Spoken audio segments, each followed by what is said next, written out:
Of Mice and Men in a minute. Well, maybe nearly 2 minutes. Prejudice against migrant workers.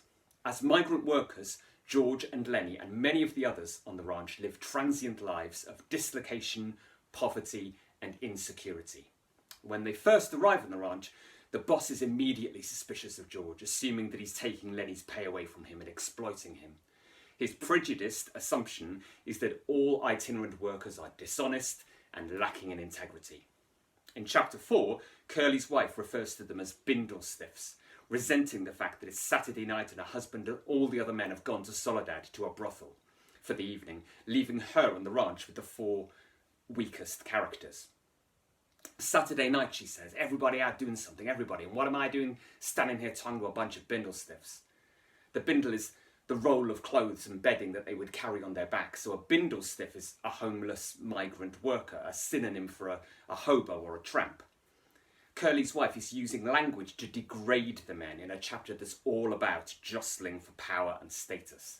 And when Candy stands up to her, claiming that they're landowners rather than bindlestiffs, she returns to her portrayal of the migrant worker stereotype, saying, I've seen too many of you guys. You had 2 bits in the world, why you'd be getting 2 shots of crumb with it and sucking the bottom of the glass. I know you guys.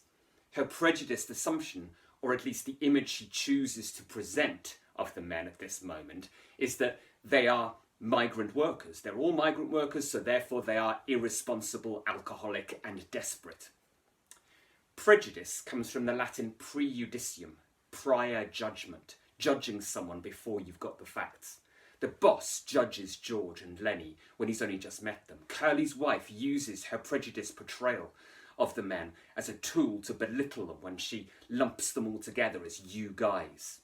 If you're looking at a prejudice in Of Mice and Men, you'll probably look at Crooks and Curly's wife, maybe Candy, but don't ignore all the other men who find themselves stereotyped, discriminated and exploited because of their economic status. If you found that useful, then like it, share it and subscribe to English Gorillas.